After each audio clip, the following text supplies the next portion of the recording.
Hello and welcome to our webcast for January 31, 2020, the 2020 years. Yeah. My name is Christian Debré, and this is Amy Asbrook, the director of Toujours Vivant, Not Dead Yet. Hello. Okay, that's our here. Yeah. Back, okay. So, also joining us is Taylor Hyatt, somewhere a box around here. Somewhere in a little box on your screen. Our policy analysis and outreach coordinator. Toujours Vivant, Not Dead Yet is a non-religious organization by and for people with disabilities and our allies. We believe that the choice to die is not free as long as old, ill, and disabled people don't have a free choice in where and how they live, and that must change. So, Amy Asbrook will help us through those two subjects. Yes. Okay, so our topics today are no free choice to die, and that was Archie Rowland's case. And also we have a subject on medical errors. So since last summer, TVNDY has been gathering stories of people who have been caught in the gears of the medical aid and dying machinery. Most were people who asked to die but really needed help to live. Many were euthanized or had life-sustaining care withdrawn or withheld, or simply pled their case via the media in the court of public opinion. Over the next few months coming up in the future, we're going to tell the and why the system needed help to live, not to die, in preparation for the 5-year review of the medical assistance in dying law that is supposed to begin this summer. So basically, they're going to issue a report in March that's going to say everything's fine, everything's happy. So we're going to try to give another perspective of that was it should happen because the data needed to do a real inquiry about what's happening with those laws are not existing. So, Right. So the first person we're going to talk about is Archie Rowland, and he was a landscape architect who lived with amyotrophic lateral sclerosis for 15 years. From 2007 to 2015, he was treated at the McGill University Health Center's Chest Institute. In 2013, he wrote an opinion piece in the Montreal Gazette about his experience of what he called incarceration in long-term care and his fears about upcoming changes in his living situation. In January of 2015, Mr. Rowland was among 17 people, most of whom used respirators, who were transferred to Lachine Hospital's Camille Lefebvre long-term care wing in advance of Montreal Chest's move to the newly built super hospital. So they took some of the patients with them to the super hospital, and some of the other people who could not wean themselves off of respirators were transferred to a long-term care facility. Only 70%, right. According to a report in the Montreal Gazette, only 70% of the nursing staff made the transfer, and fewer than half of the hospital attendants made the transfer. As well, attendants were put on a rotating schedule, which disrupted continuity of care. Unbelievable. Taylor? Oh, sorry. Right now. Yes, it is clearly Friday night and I'm not totally present, especially in a long-term care setting, and especially in a setting where someone needs help to maintain specialized equipment. Proper training and continuity of care are crucial. The hospital can't just put someone who has no experience with the person's needs and preferences in front of them and expect everything to go smoothly. And it becomes even more stressful if you don't know who will be assisting you during a future shift. Right. And that's why the idea of, if we train, what they call in Quebec, they call them préposés. The attendants are called préposés. And they think if you train préposé to be a healthcare attendant, then that's all you need to do. But that's not accurate. The préposé needs to understand how to meet the individual's needs. And if you keep switching them to different people, then they're never going to be able to remember how to care for each individual. And that's why continuity of care is disrupted. According to the Gazette, problems arose as soon as residents moved to the Lachine facility, and Mr. Rowland documented them in emails to the head nurse, the ombudsman, hospital officials, and a patient's committee representative. He reported long delays after pressing the call button, not being provided water, poor positioning causing pressure sores, and more dangerous problems. In one incident, staff failed to remove mucus from his throat, then ignored the respirator alarm until his mother ran to get help. On another occasion, attendants leaned on his bed rail, which jammed the call button against his head, and then laughed at me in my distress, as he put it. Unbelievable. Some of those treatments are very, very simple. Anybody could do that. But you have to do that regularly, which is kind of difficult in hospital. Okay, so it's not always the fault of nurses or things like that. Maybe they have too much work and not enough time to passing by every 10 minutes to remove some mucus or of any kind, okay? Right. But if you are that's not the same. Other families who also contacted the media about problems caused by staff shortages and rotating schedules, and multiple reports appeared in the Gazette detailing the problems at the Lachine facility. In the summer of 2016, 3 doctors resigned because their pleas for additional support went nowhere. So we have doctors who resigned due to a lack of support. But I hate to think of how many people might have been endangered because the people they were treating couldn't be helped by the staff to follow whatever the doctors recommended. There also seemed to be people who didn't understand the importance of a lack of stress in an institutional environment. Maybe they shouldn't have been in a care profession, but they remained because the hospital was understaffed. The whole place just needed an investigation. Yes. Yes. And the doctor sent a message to the system. They said basically read between the line to you guys. Yeah, correct. Read between the lines. Okay. By July of 2016, Mr. Rowland had had enough. In emails to the Gazette reporter, he emphasized that it wasn't his illness that was killing him. He was tired and discouraged from having to fight for necessary and compassionate care. On July 4th, he left the Lachine facility and made the 10-hour trip to his family's country home in Métis-sur-Mer. 3 days later, he ordered that his respirator be turned off. Awful. Yeah.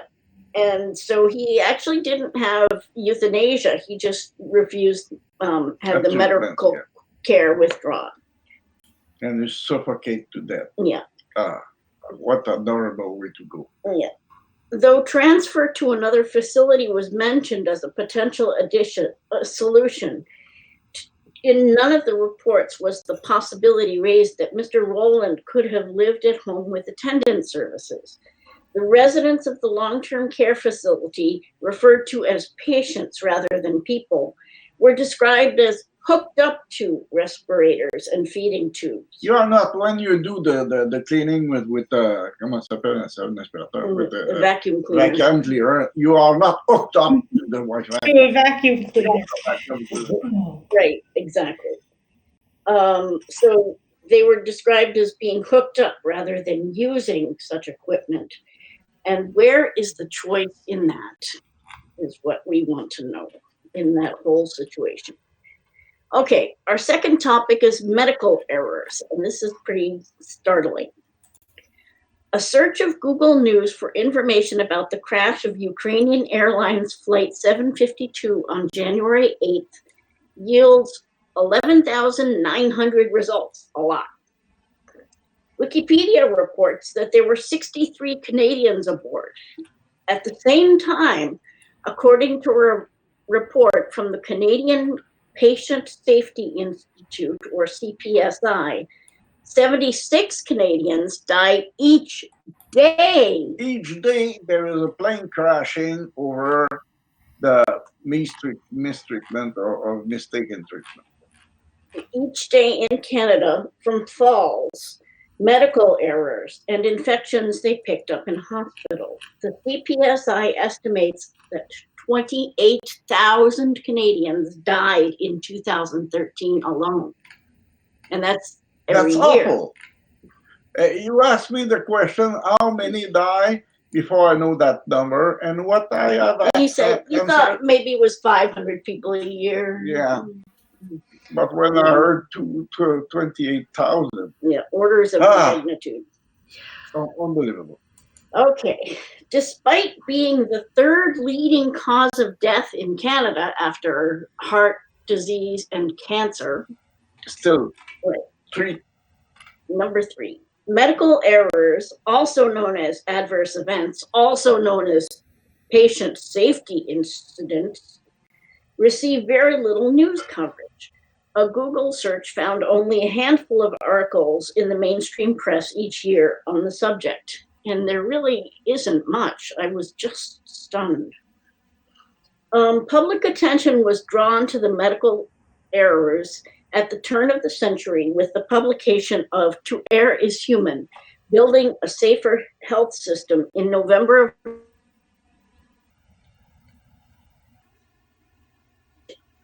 of Quality of Health America. In 2004, the Canadian Adverse Events Study found that problems occurred in 7.5% of the hospitalization records the researchers looked at. Researchers found that 37% of those were preventable. So that's more than a third. A study of pediatric adverse events in 2013 found that more than 9% of children were harmed in Canadian hospitals. 2 questions. What about mistakes that people might not know about because they were fixed before you could know about them? Are doctors obligated to tell you when they make a mistake if they fix it in enough time? For example, if they make a mistake in your surgery but fix it before you wake up? Yeah, hard to know. We don't think that those get counted. But And then what about easily fixable mistakes when it comes to hospitalized people with disabilities? For example, in one of my most recent hospitalizations, I needed to do something that involved moving, and the attendant was wondering why I wasn't getting up and going. Because my mobility device is across the room. I thought you knew I had it. May I please have it? Thanks. Yeah. That's a preventable error. Yeah. The Commission on End-of-Life Care in Quebec has consistently found a 4% non-compliance rate in the provision of euthanasia in the province. So applying a 7.5% error rate to medical aid in dying seems within reason. Yeah, well, I think it's the true number over it. So somewhere it missed 3.5% to reach the right number. Right. Where they go. These figures are so imprecise, though. I mean, they're just, it's a ballpark. They don't have any exact figures. These are estimates. Unlike in the aviation industry, where everyone from mechanics to flight attendants is encouraged to report problems, mishaps in medical settings are surrounded by secrecy. For that reason, it's still impossible to get accurate figures on exactly how many deaths are caused by errors, negligence, equipment failures, improperly dispensed medications, instruments left in people's bodies, and the myriad other things that can go wrong in the healthcare setting. According to Kathleen Foley of the Center for Patient Protection, people who are harmed by medical errors face almost impossible barriers to seeking compensation. In a 2015 article, he describes the role of the Canadian Medical Protective Association, which defends doctors who are sued over medical errors. And here's a quote: membership fees paid to the CMPA give doctors liability insurance coverage and a right to representation in medical malpractice lawsuits. However, provincial governments reimburse physicians for at least a portion of these membership fees. So the doctors pay their membership fees to this association. The association not only provides liability insurance for that, but they also provide the lawyers who defend them in the malpractice lawsuits. And then the cat goes, and then the doctors are reimbursed for their membership fees by the taxpayers. So Yes, yeah. by the rest of us. But they help the other side. Right. Nobody. Right. And we are alone as individuals. Right. Mm-hmm. People who are harmed by medical errors also face legal rules that force the losing party to pay the winner's legal fee. And you are alone, you pay your own. So you're paying your own lawyer and the other side's lawyer. But the others, Yes. lawyers, 10 lawyers, and you have almost no chance to win. Right. If you lose, you have to pay the other side's lawyers, and you're paying the other side's lawyers anyway because your taxes are reimbursing the doctor for his membership fees to this association. And on top of that, think about the amount of resources and money and privilege it takes to become a doctor to begin with. Right. And a lot of doctors do work off some of their student loans by working in underprivileged settings.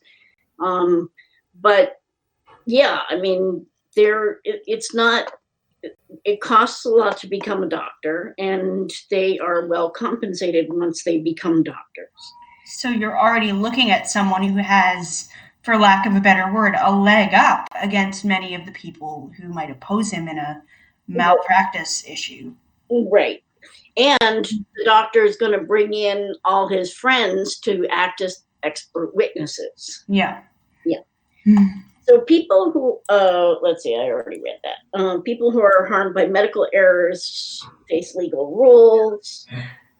We're summing everything up. In the kind of amount of damages that can be awarded are limited, even if the plaintiff wins. So even if you win, there's a cap on how much they'll give you, because that's the rules. So even if you may be able to find a lawyer who worked for a part of the fee, no, you will find nobody. Yeah.